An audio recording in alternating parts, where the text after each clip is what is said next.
Innal hamdalillah, segala puji dan puja kehadirat Allah. Nahmaduhu wa nasta'inuhu wa nastaghfiruh. Hanya kepadanya kita memuji, meminta pertolongan serta bertaubat dari dosa-dosa kita. Wa na'udzu billahi min syururi anfusina. Dan hanya kepada Allah pula kita meminta agar dijauhkan dari keburukan-keburukan diri kita. Wa min sayyiati a'malina, dan dari segala dosa yang pernah kita lakukan. May yahdihillahu fala mudhillalah. Barang siapa yang telah Allah berikan petunjuk maka tidak akan pernah sesat selamanya. Wa may yudlilhu fala hadiyalah. Dan barang siapa yang telah Allah sesatkan maka tidak akan mendapatkan petunjuk selamanya. Asyhadu an la ilaha illallah wahdahu la syarikalah. Asyhadu anna Muhammadan abduhu wa rasuluh. Saya bersaksi tiada Tuhan yang berhak disembah kecuali Allah dan Muhammad benar-benar hamba juga utusannya. Allah mengingatkan dalam kitabnya, ya ayyuhalladzina amanu taqullaha haqqa tuqatih wa la tamutunna illa wa antum muslimun. Hai sekalian orang-orang yang beriman, bertakwalah, hanya patuh dan tunduklah kepada satu-satunya pencipta segala sesuatunya, yaitu Allah. Sebenar-benar patuh dan tunduk, dan jangan pernah kalian meninggal dunia kecuali dalam keadaan Islam. Di ayat yang lain juga Allah ingatkan, ya ayuhan nasu attaqu rabbakumul ladzi khalaqakum min nafsi wahidah wa khalaqa minha zawjaha wa batha minhuma rijalan katsiran wa nisaa wattaqullaha alladzi tasaaluna bihi wal arham innallaha kana 'alaikum raqiba. Hai sekalian manusia, sekali lagi bertakwalah, hanya patuh dan tunduklah kepada Allah yang telah menciptakan kalian dari jiwa yang satu yaitu Adam alaihissalam, dan telah menciptakan dari jiwa yang satu istrinya Hawa alaihissalam, dan telah banyak memberikan keturunan laki-laki juga perempuan dari keduanya. Sekali lagi bertakwalah kepada Allah dan jagalah hubungan silaturahim. Sesungguhnya Allah senantiasa mengawasi kalian. Di ayat yang ketiga Allah juga mengingatkan, ya ayyuhalladzina amanu taqullaha wa qulu qawlan sadida yuslih lakum a'malakum wa yaghfir lakum dhunubakum wa man yuti'illaha wa rasulahu faqad faza fawzan 'azima. Hai sekalian orang yang beriman, sekali lagi bertakwalah kepada Allah, hanya patuh dan tunduklah kepada Allah dan jujurlah. Niscaya Dia akan memperbaiki amal-amal perbuatan kalian, mengampuni dosa-dosa kalian. Barang siapa yang mentaati Allah dan Rasulnya, maka dia telah mendapatkan kemenangan yang besar. Amma ba'd fa inna asdaqal hadithi kitabullah. Kita tahu sejujur-jujur dan sebaik-baik rujukan umat Islam adalah kitabullah. Wa khairul hadi Muhammad wa khairul hadi Muhammadin sallallahu alaihi wa ala alihi wa sahbihi wasallam. Dan sebaik-baik petunjuk setelah Al-Quran adalah petunjuk Nabi besar Muhammad sallallahu alaihi wa ala alihi wa sahbihi wasallam. Wa syarrul umuri muhdatsatuha, dan seburuk-buruk perbuatan dalam hal ibadah yang tidak punya rujukan dari keduanya, Al-Quran dan Sunnah. Fa inna kulla muhdatsin bid'ah, karena semua yang tidak punya rujukan dari hal ibadah dari Al-Quran dan Sunnah dikenal dengan perbuatan baru dalam agama. Wa nabidatin dalalah, dan perbuatan baru ini akan membawa pelakunya pada kesesatan. Mindaran finnar, dan kesesatan akan membawa pelakunya ke dalam api neraka. Saudaraku seiman, rahimani wa rahimakumullah. Pada kesempatan ini insyaAllah dan beberapa Jumat ke depan, di saat memang momennya adalah saya menyampaikan khutbah, kita ada serial iman. Beberapa hal yang kita ingin judulkan dan sampaikan berhubungan dengan masalah keimanan. Dan ini adalah pertemuan pertama, kita akan berikan judul istiqamalah. Saudaraku seiman, ada satu hal yang sangat ditekankan dalam agama Islam. Setelah Anda lahir dalam keadaan Islam, Anda beriman kepada Allah Subhanahu wa taala dan Rasulnya Muhammad sallallahu alaihi wasallam, adalah bagaimana istiqamah. Dan ini banyak disebutkan dalam Al-Quran. Disebutkan di antaranya adalah di dalam surah Hud, surah nomor 11 ayat 112. Allah berfirman, "Fastaqim kama umirta wa man ma'ak," al-ayah.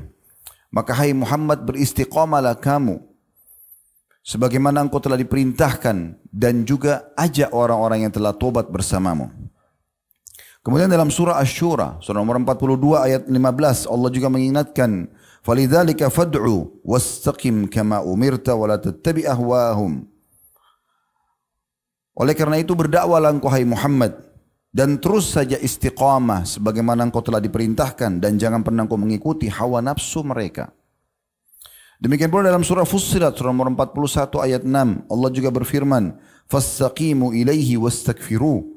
Beristiqamalah kalian semua di jalan yang menuju kepada Allah, dan banyaklah beristighfar kepadanya. Allah juga berfirman kepada Musa dan Harun alaihi wassalatu wassalam, bagaimana pada saat mereka berdua mulai berdakwah dan minta pertolongan kepada Allah Subhanahu wa taala. Allah menyebutkan dalam surah Yunus surah nomor 10 ayat 89, qala qad ujibat da'watukuma fastaqima wa la tattabi'anni sabilal ladina la ya'lamun. Sungguh telah diijabah permintaan kalian agar Allah berikan kemenangan terhadap Fir'aun dan diberikan ketenangan dalam menyampaikan dakwah. Oleh karena itu beristiqamalah, berpegang teguhlah pada apa yang telah diperintahkan kepada kalian dan jangan pernah mengikuti jalan-jalan orang yang belum mengetahui masalah ini.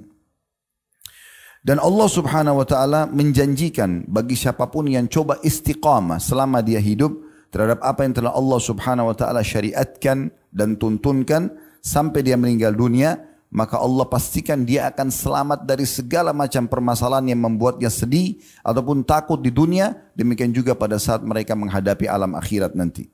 Allah sebutkan dalam 2 ayat tentang masalah ini. Yang pertama dalam surah Fussilat surah nomor 41 ayat 30. Innal ladhina qalu rabbuna Allahu thumma istaqamu tatanazzalu alaihimul malaikatu alla takhafu wa la tahzanu wa abshiru bil jannati allati kuntum tu'adun.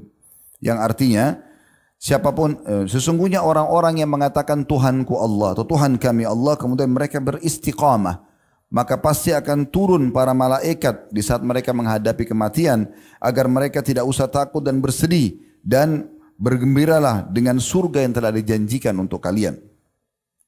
Demikian pula dalam surah Al-Ahqaf surah nomor 46 ayat 13 dan 14 mirip dengan ayat tadi sebelumnya Fussilat ayat 30. Allah berfirman innal ladhina qalu rabbuna Allahu thumma istaqamu fala khaufun alaihim wala hum yahzanun ayat 13. Sesungguhnya orang-orang yang mengatakan Tuhan kami Allah, kemudian mereka beristiqamah, maka tidak perlu ada ketakutan dan juga rasa sedih bagi mereka. Kata sebagian ulama tafsir yang dimaksud di sini adalah tidak usah sedih pada saat menghadapi masalah sedahsyat apapun di dunia, karena Allah akan selalu datangkan pertolongan-pertolongannya. Juga tidak usah takut pada saat menghadapi kematian, karena Allah akan mudahkan ruhnya diterima oleh para malaikat dan diterima oleh Allah subhanahu wa ta'ala. Maksudnya dikeluarkan oleh malaikat dan diterima oleh Allah subhanahu wa ta'ala. Dan tidak perlu takut menghadapi mahsyar yang penuh dengan ketakutan-ketakutan bagi orang yang tidak beriman kepada Allah, karena mereka akan mendapatkan naungan Allah, serta juga tidak perlu khawatir mereka akan masuk ke dalam neraka. Jadi semua bergabung dalam makna ayat ini. Dan ayat 14 yang Allah mengatakan ulaika ashabul jannati khalidina fiha jazaa'an bima kanu ya'malun. Dan pastinya mereka akan menjadi penghuni surga dan kekal di dalamnya sebagai balasan terhadap apa yang mereka lakukan. Hanya saja saudaraku seiman, banyak orang yang salah dalam memahami ayat ini. Mereka berpikir secara letterlet bahwasanya ayat ini orang yang mengatakan Tuhanku Allah lalu istiqamah, selesai. Seperti itu saja. Dan akhirnya mereka berpikir istiqamah itu sederhana. Apa saja yang bisa dia lakukan, dia kerjakan. Dan mereka mencampur adukan antara ketauhidan kepada Allah dengan kesyirikan. Coba dengarkan baik-baik bagaimana Abu Bakar radhiyallahu anhu, sahabat yang mulia, mertua Nabi SAW, orang yang paling alim di antara umat ini setelah Nabi SAW, sebagaimana disepakati oleh para sahabat.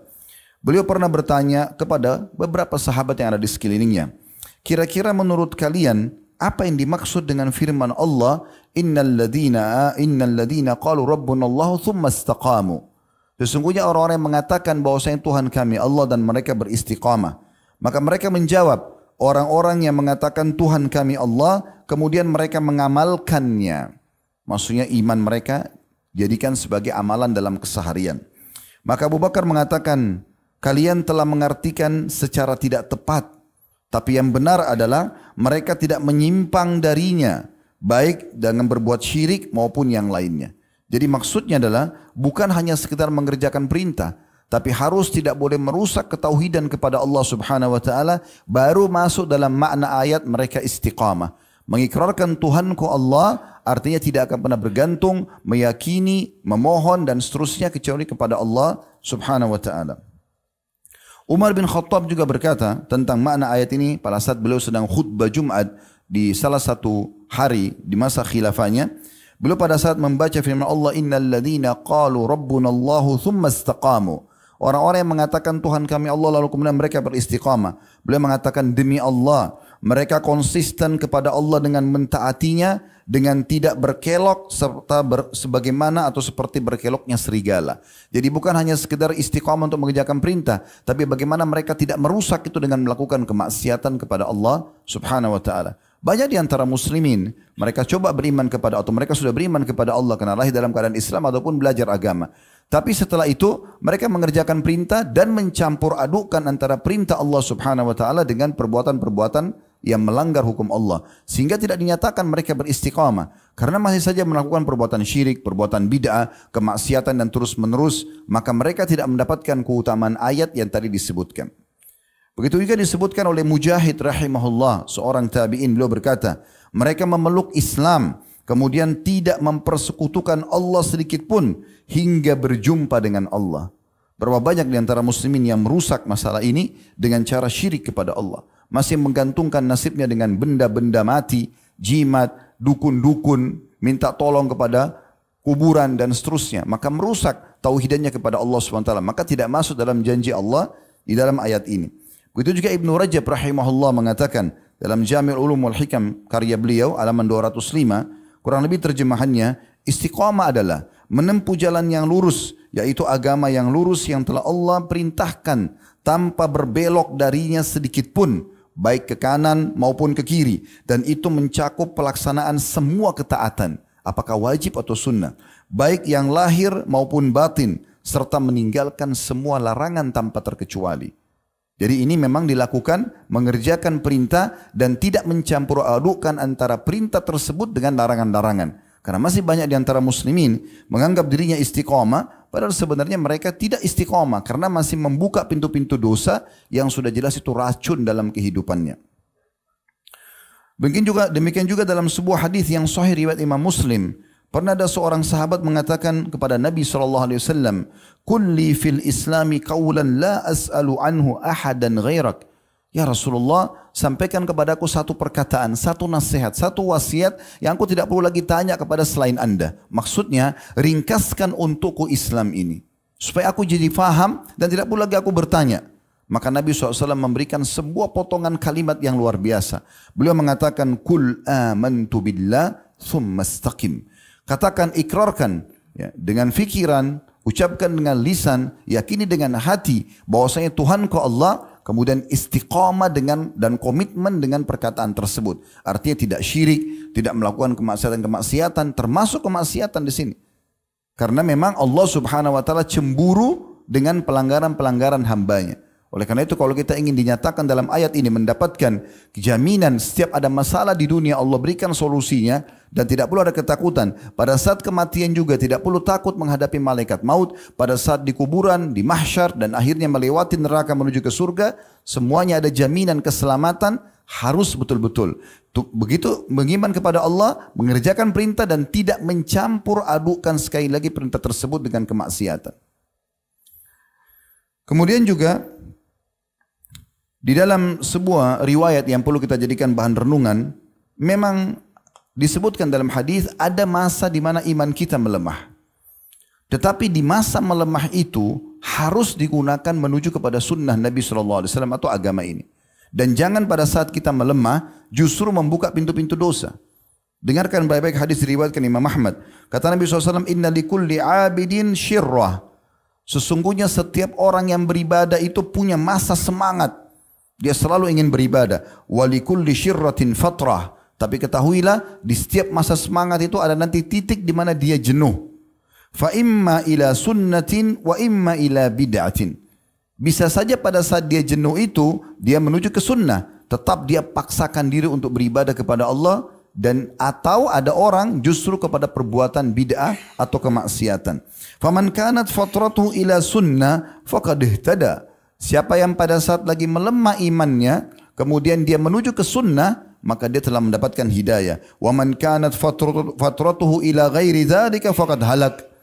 Dan siapa yang kira-kira pada saat dia lagi lemah, justru menuju kepada selain sunnah, selain perintah-perintah agama dan perintah Nabi SAW, maka dia telah binasa. Juga Nabi SAW mengingatkan kepada kita, orang-orang yang belak-belok, suka bergonta-ganti imannya, bahkan sampai pada tingkat karena mereka lalaikan dari hal-hal yang kecil sampai menjadi hal yang besar. Di antara orang ada yang beriman di masa Nabi SAW, kemudian mereka lemah imannya dan mereka tidak kembali kepada agama, tidak berkumpul dengan orang-orang beriman, tidak coba bertanya kepada para ulama. Akhirnya mereka lalai dan murtad dari agama Islam. Dan Nabi SAW menyebutkan dalam dua riwayat, riwayat yang pertama dari riwayat Imam Muslim, beliau mengatakan, ala la yuzadanna rijalun an haudhi. Sesungguhnya nanti akan diseret dan dijauhkan sebagian orang dari telagaku pada hari kiamat. Kama yudhanu al-ba'irud dhal. Sebagaimana unta yang hilang diseret supaya dia mau kembali kepada tuannya. Unadihim ala halumma.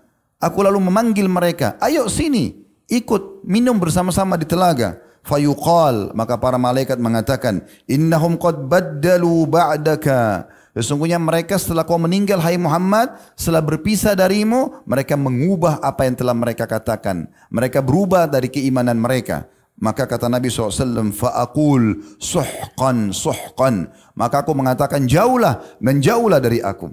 Atau sudah jauh kalian daripada aku. Dalam riwayat yang kedua, riwayat Ibnu Majah mirip dengan ini.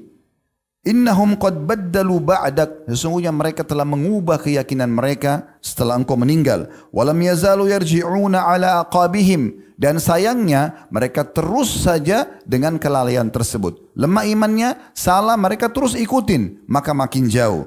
Fa'akulu ala suhqan suhqan. Maka aku pun berkata, sungguh celaka, sungguh jauh dan celaka atau menjauhlah. Ada beberapa sebab-sebab teman-teman sekalian yang ini menjadi inti juga bahasan dalam khutbah ini. Sebab-sebab orang tidak istiqamah. Yang pertama sudah tidak asing lagi adalah godaan syaitan. Bagaimana syaitan memang sudah berjanji dan berazam di hadapan Allah Azza wa Jal untuk menyesatkan anak Adam. Dan tidak akan pernah jenuh. Sekali kita memohon kepada Allah isti'adzah a'udzubillahi minasyaitonir rajim, maka yang satu ini terbakar oleh panah malaikat atau diusir oleh Allah, maka yang datang ada gantinya dan seterusnya seperti itu. Tidak akan pernah mereka jenuh untuk menyesatkan manusia. Allah menyebutkan dalam Al-Qur'an apa yang diucapkan oleh iblis untuk menjadi pelajaran bagi orang-orang beriman. A'udzubillahi minasyaitonir rajim. Qala fabima aghwaytani la'aqudanna lahum siratal mustaqim. Sebagaimana engkau telah pastikan putuskan aku sesat ya Allah, sesungguhnya aku pasti akan menjauhkan mereka dari jalanmu yang lurus. Thumma la'atiyannahum min baini aydihim, dan aku pasti akan menggoda mereka dari hadapan mereka. Wa min khalfihim, dan dari belakang mereka. Wa an aymanihim, dan dari sisi kanan mereka. Wa an syama'ilihim, dan dari sisi mereka. Wa la tajidu aktsaruhum syakirin. Dan engkau tidak menemukan mereka termasuk hamba-hambamu yang bersyukur. Tapi di sini ada sebuah ayat berita gembira yang disampaikan oleh Allah Subhanahu wa taala kepada kita semua. Kalau syaitan, iblis walaupun berazam seperti ini, tapi Allah sudah patok dia. Allah sudah berikan dia batasan. Dia hanya bisa membisikkan saja. Dan Allah sudah memastikan dalam firman-Nya dalam surah An-Nisa ayat 76, "Inna kaidasy syaitani kana dha'ifa." Sesungguhnya tipu daya syaitan sangat lemah. Kenapa lemah? Karena dia hanya membisikkan. Kita mau sholat, udahlah nggak usah sholat dulu, nanti aja, tunda. Tinggal kita tolak, selesai. Lihat seorang lawan jenis mungkin tertarik. Banyak bisikannya supaya kita ingin melakukan kemaksiatan. Namun kita menolaknya. Tidak, saya tidak mau misalnya. Kita beristiadah lalu kita tinggalkan. Maka selesai urusannya. Syaitan tidak pernah menjelma di depan mata kita kemudian mencekik leher kita sambil mengatakan kamu harus berzina, kamu harus riba, kamu harus mencuri. Tidak pernah ada perbuatan seperti itu. Makanya mereka sangat lemah. Kalau ada orang yang selalu mengiming-imingkan dengan lisannya dan menyebar luaskan di tengah muslimin bahwasanya syaitan itu kuat, ini dusta besar. Allah mengatakan lemah, bagaimana dia mengatakan kuat? Selalu mengatakan ini godaan syaitan kuat. Mana kuatnya? Di mana kuatnya? Kekuatan apa yang dia miliki? Dia sangat lemah. Kamulah yang telah membuat dia kuat. Karena kamu mengatakan bahwasanya ini kuat godaannya. Padahal tinggal ditepis. Godaan apapun tinggal kita tinggalkan. Ditambah lagi Allah Subhanahu wa taala memberikan kita peluang yang luar biasa untuk memohon perlindungan. Tidak usah capek-capek keluarin energi untuk melawan syaitan. Kita nggak perlu pakai baju perang, pedang, senjata tajam atau senjata yang mutakhir sekarang untuk melawan syaitan. Allah sudah kasih kita kata kuncinya. Itu Allah sebutkan dalam surah Al-A'raf. Ya. Di ayat surah nomor 7 ayat 200-nya.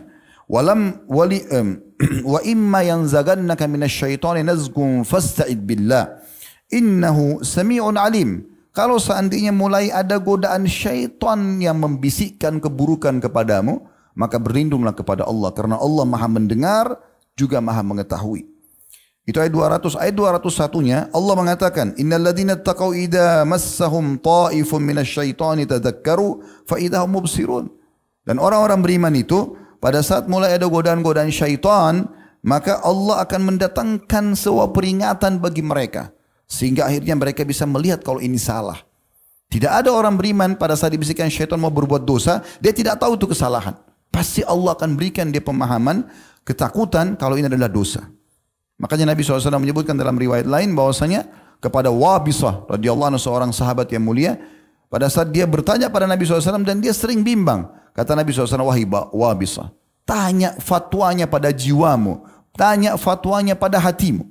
Sesungguhnya kebaikan itu yang telah menenangkan jiwa dan hati. Dan keburukan atau dosa justru yang membuat hati itu tidak tenang.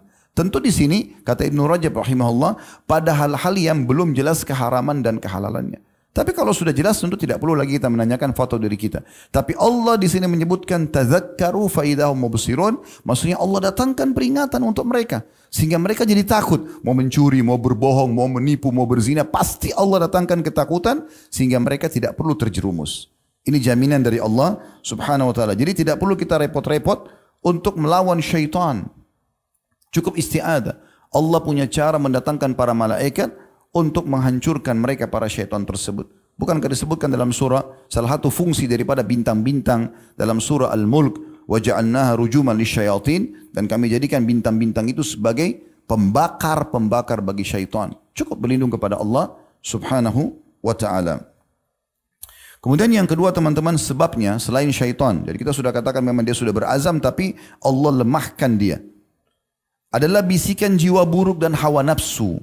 Allah sebutkan di dalam surah Yusuf surah nomor 12 ayat 53, innan nafsa la ammaratun bisu. Salah satu potensi dalam diri yang Allah berikan sebagai ujian, bukan untuk diikutin, yaitu jiwa itu ada kecenderungan melakukan keburukan. Iblis, dia dianggap adalah pentolan makhluk Allah yang suka menyesatkan anak Adam. Pertanyaan sederhana, pada saat iblis tidak mau sujud kepada Adam yang Allah perintahkan, siapa yang goda dia? Hawa nafsunya, jiwanya yang buruk, yang potensi itu ada tapi sebagai ujian. Maka setiap kali ada dorongan ini harus ditepis. Kalau yang bukan hak kita jangan diminta, jangan diambil. Kalau hak kita boleh kita minta. Dan selalu melihat membesarkan nikmat Allah di depan mata kita. Sehingga tidak ada sifat tamak yang muncul dalam jiwa. Nabi SAW menyebutkan dalam sebuah hadis riwayat Tirmidzi dengan sanad hasan sahih, ma zi'bani ja'i'ani ursila fi ghadamin biabsada laha min hirsil mar'i 'alal mali wasyarafi lidini. Sesungguhnya dua serigala yang lapar dilepaskan di kelompok domba-domba itu tidak seberat merusak seseorang yang sibuk selalu tamak terhadap kedudukan dan juga harta yang akhirnya merusak agamanya. Ini karena hawa nafsunya. Artinya di sini tamak yang bukan hak dia. Kalau hak dia silahkan. Tapi kalau bukan hak dia, maka ini tidak boleh. Demikian juga dalam hadis yang lain, Nabi SAW menyebutkan dalam hadis riwayat Al-Baihaqi, ma zi'bani ja'i'ani dhariyani. Tidak ada dua ekor serigala yang lapar juga buas. Fi ghanamin, dalam kelompok satu domba atau kelompok domba, qad ghaba anha ri'auha, yang pengembalanya lagi lalai, lagi tidak ada di situ. Bi afsada fiha minal timasi wasyarafi wal mali dinil mu'min. Itu tidak lebih berbahaya dibandingkan seseorang yang sibuk mengejar kedudukan dan juga harta yang akhirnya merusak agamanya. Maknanya adalah yang bukan haknya. Jadi dia selalu sibuk dengan itu. Kenapa orang lebih kaya, kenapa orang lebih gagah, kenapa orang lebih ini, kenapa orang lebih itu. Dan akhirnya sibuk untuk menjatuhkan orang tersebut, mencari-cari kesalahannya, ingin mengambil haknya dia. Dan masuk dalam bab hasad yang mungkin kita sudah tahu, berharap hilang nikmat itu dari dia dan seterusnya. Maka ini adalah hal-hal yang sangat buruk yang harus dijauhi. Yang ketiga adalah suka berdebat. Disebutkan dalam sebuah riwayat dan diriwayatkan oleh Imam Bukhari, kata Nabi SAW, inna abghadar rijali ilallahi ta'ala al-addul khasim. Sesungguhnya orang yang paling Allah benci atau orang yang paling dibenci di sisi Allah Subhanahu wa taala adalah orang yang suka sengit dan suka berbantah-bantahan. Dan Nabi SAW menjelaskan dalam hadis lain, "Ma dhalla qaumun ba'da huda kanu alaihi." Tidak ada satu kaum yang sesat dari petunjuk yang telah sampai pada mereka, ya, illa utul jadal, kecuali karena sebabnya suka berdebat. Thumma tala Rasulullah SAW hadhil ayah. Kemudian Nabi SAW membaca ayat ini. Wa qalu a'aliyatuna khairun amhu bal ma darabuhu laka illa jadala bal hum qaumun khasimun.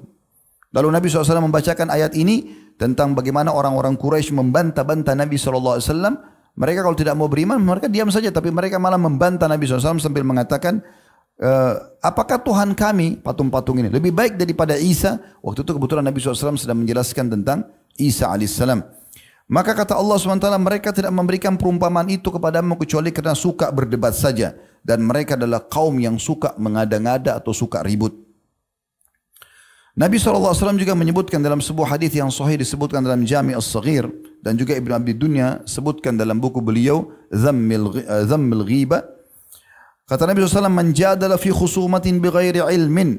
Siapa yang berdebat, ya, pada sesuatu perkara yang dia tidak punya ilmu di situ, tidak ada manfaatnya buat dia. Lam yazal fi sakhatillahi hatta yanzi'. Maka dia akan terus berada di murka Allah sampai dia meninggalkannya. Juga Nabi, tentu di sini dimaksud adalah orang berdebat. Jadi kalau seandainya ada orang kasus misalnya, ada orang ingin menanyakan sebuah hukum atau mendiskusikan sebuah hukum. Dia belum faham atau dia punya dalil, kita punya dalil. Lalu kita berargumentasi saling menyampaikan. Ini terjadi di kalangan sahabat, terjadi di kalangan para ulama. Imam Syafi'i rahimahullah pernah berdebat dengan rivalnya, tapi dengan hujjah masing-masing. Cuman kalau sampai kita sudah menyampaikan hujjah, ternyata dia tetap ngotot dengan pendapatnya padahal sudah jelas salah, tinggalkan saja. Ini kalau ada ilmiahnya. Tapi kalau tidak ada ilmiahnya, berdebat pada hal-hal urusan dunia yang kecil, ribut dengan hal-hal yang tidak penting, maka ini yang masuk dalam ancaman tadi. Jadi banyak orang menyibukkan hal dengan seperti ini. Kemudian juga Nabi SAW mengatakan dalam sebuah hadis yang sahih riwayat Tirmidzi, "Al-haya' wal-'iyyu syu'batani minal iman." Malu dan sedikit berbicara, tidak banyak berdebat. Berbicara pun sesuatu yang penting, bermakna. Orang mukmin kalau bicara itu emas, ada manfaatnya. Ya. Kalau bukan hal yang perintahkan maka minimal mubah. Selain daripada ini tidak ada negosiasi. Zikrullah, doa, membaca Al-Quran, baca wirid-wirid atau zikir dalam sholat, ceramah, menyampaikan nasihat, gitu kan. Maka ini atau amar ma'ruf nahi mungkar, semua ini adalah hal yang disunnahkan. Atau mubah, nanyain kabar orang, gembirakan hati seseorang, misalnya menghiburnya dan seterusnya. Tapi selain daripada ini tidak ada lagi. Kalau bertutur kata sesuatu yang kosong, apalagi pada maksiat, ini tidak dibolehkan. Kata Nabi SAW, malu dan sedikit berbicara adalah dua cabang dari cabang keimanan. Wal badha'u wal bayanu syu'batani minan nifaq. Sementara orang yang suka berkata kotor dan suka berdebat, selalu apa saja berdebat, hobi dengan berdebat, maka ini adalah dua cabang dari cabang-cabang kemunafikan. Yang keempat, kelalaian dan suka menunda-nunda amal saleh.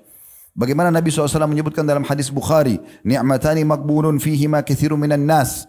Ada dua buah nikmat yang banyak dilalaikan oleh manusia. As-sihhatu, pada saat dia lagi sehat, wal faraq, waktu kosong.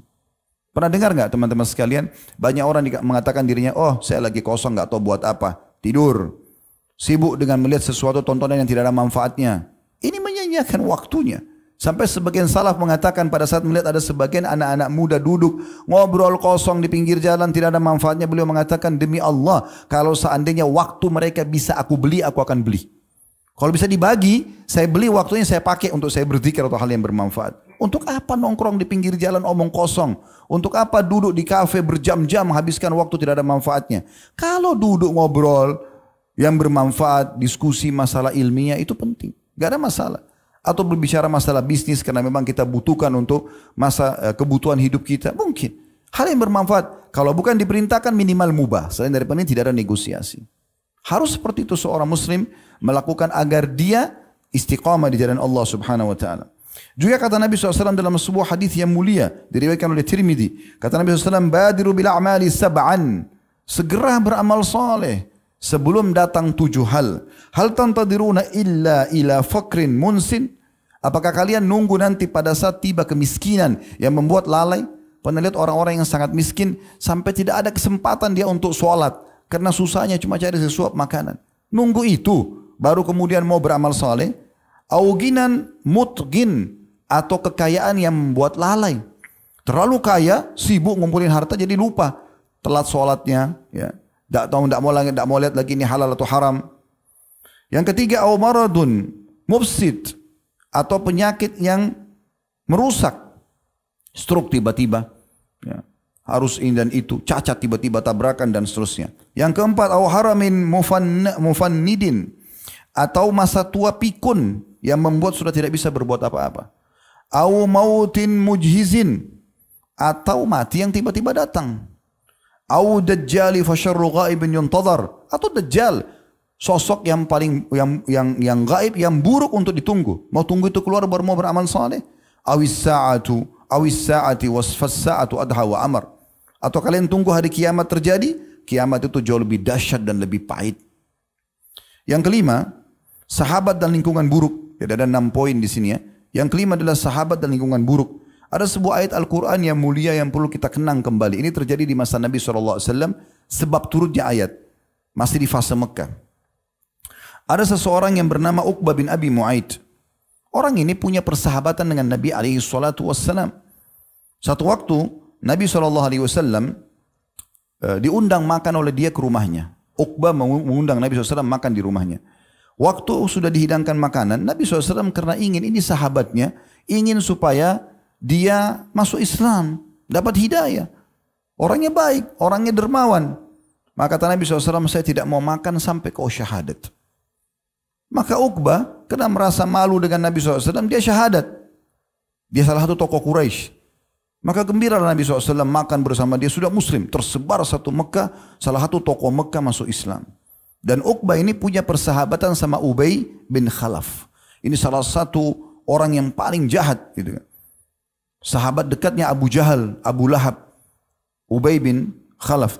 Maka Ubay ini bersahabat juga dengan Uqbah dan punya bisnis bersama-sama. Banyak jasanya kepada Uqbah. Lalu dia mengatakan, hai Uqbah, apa kau sudah pindah ke agama Muhammad?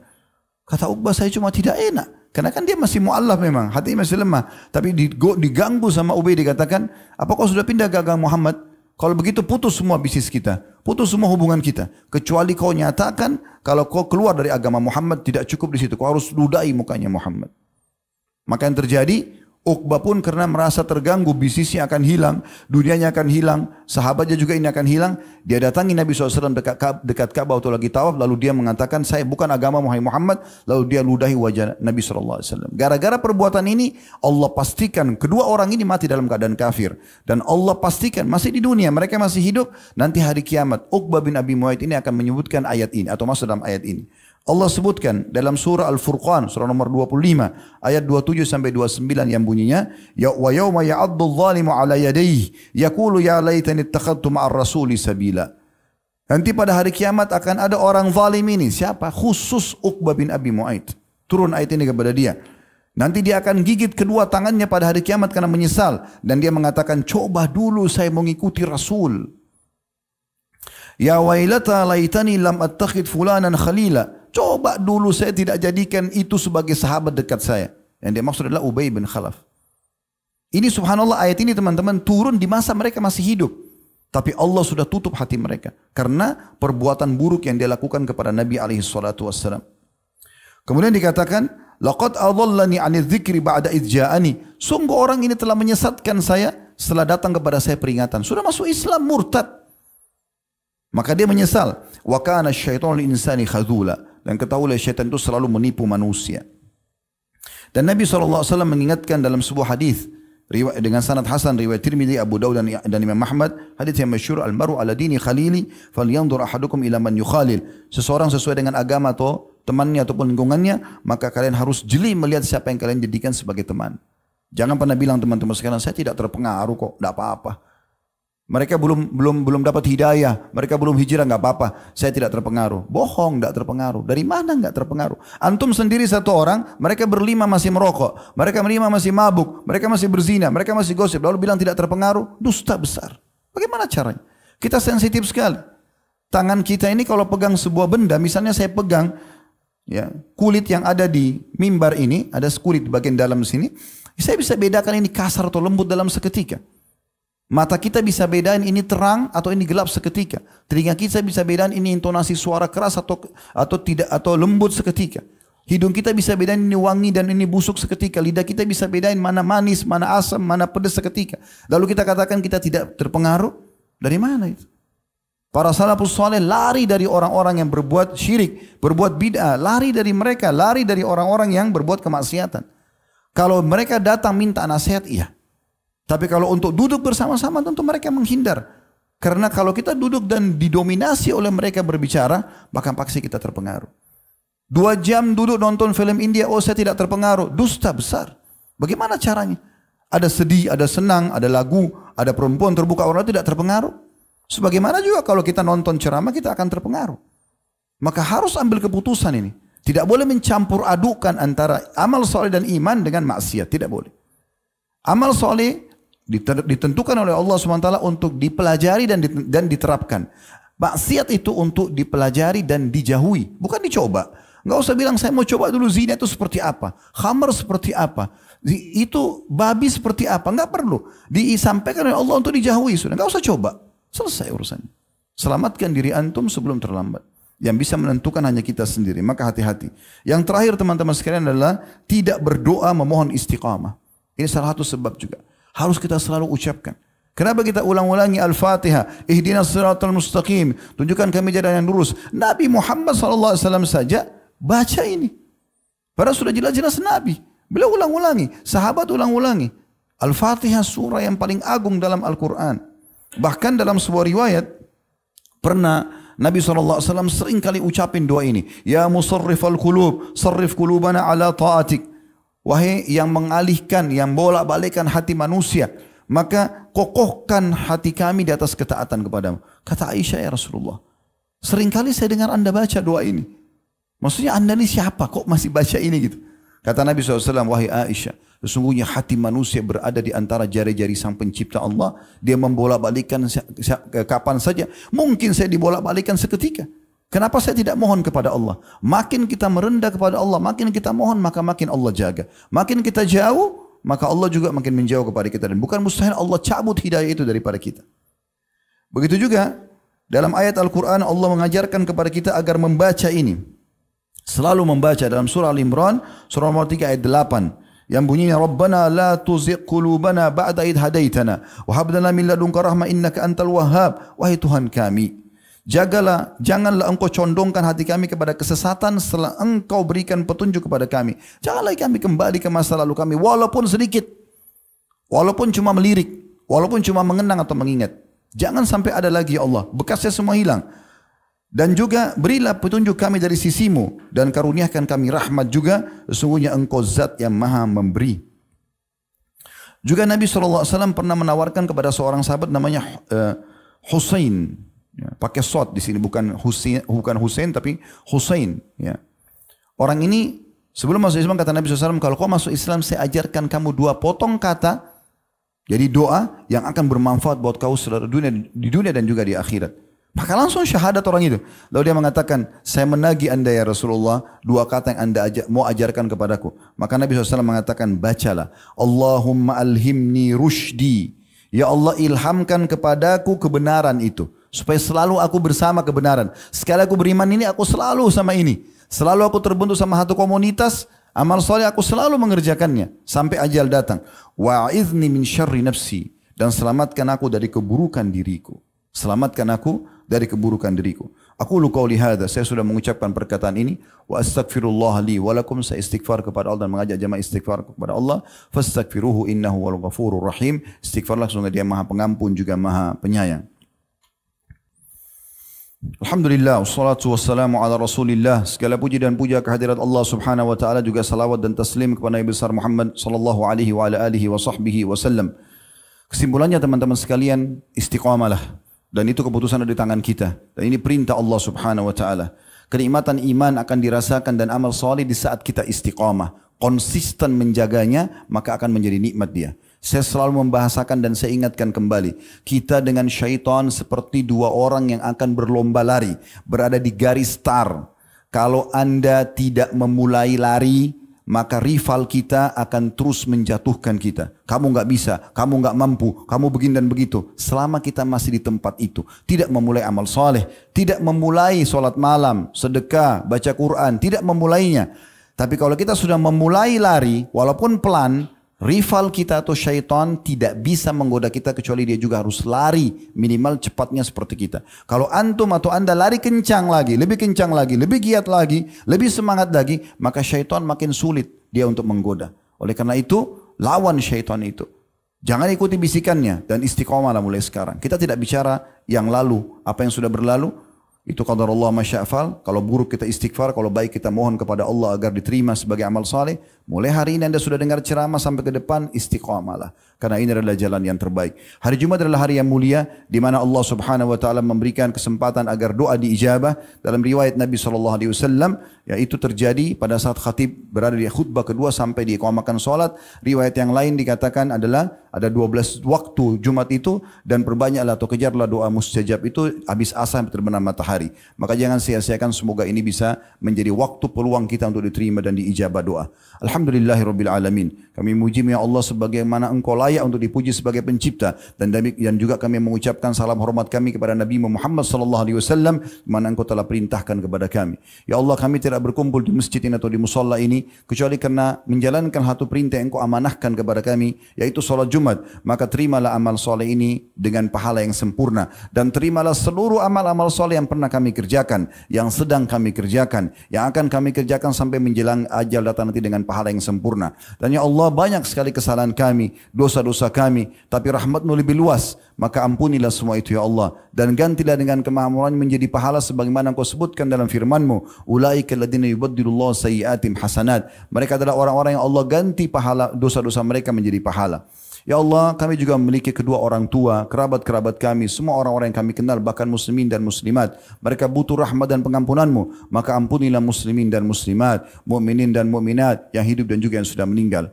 Ya Allah, tentramkan hidup kami di negara kami, amankan negara kami, jadikan Indonesia negara yang aman, tentram, damai, seluruh umat Islam di bawah naungan ukhuwah Islamiyah. Angkat perselisihan di antara mereka dan satukan mereka di bawah naungan Al-Quran dan Sunnah. Dan ya Allah, lunasilah utang negara-negara kami, lunasilah utang negara kami, berikanlah petunjuk para pemimpin kami agar selalu taat kepadamu dan memberikan hak seluruh masyarakat, dan jadikan kami juga sebagai masyarakat yang patuh, yang mendukung dengan doa-doa dan nasihat yang baik kepada para pemimpin kami. Rabbana atina fid dunya hasanah wa fil akhirati hasanah wa qina adzaban nar wa adkhilnal jannata ma'al abrar ya azza wa jalla rabbil alamin sallallahu nabiyana Muhammadin walhamdulillahi rabbil alamin. Inna Allah ya'muru bil adli wal ihsan wa ita'i dzil qurba. Sesungguhnya Allah selalu mau nyuruh kita berbuat keadilan, kebaikan, dan juga berbuat bantuan, memberikan bantuan kepada sanak kerabat. Inna Allah ya'muru bil adli wal ihsan wa ita'i dzil qurba wa yanha 'anil fahsya'i wal munkari wal baghi. Dan Allah melarang perbuatan keji, perbuatan dosa dan kemungkaran. Ya'idukum la'allakum tadhakkarun. Itu peringatan dari Allah, maka jadikan sebagai prinsip hidup kalian. Fadhkurullahal 'azim yadhkurkum. Ingatlah Allah, maka Allah akan ingat kepada kalian.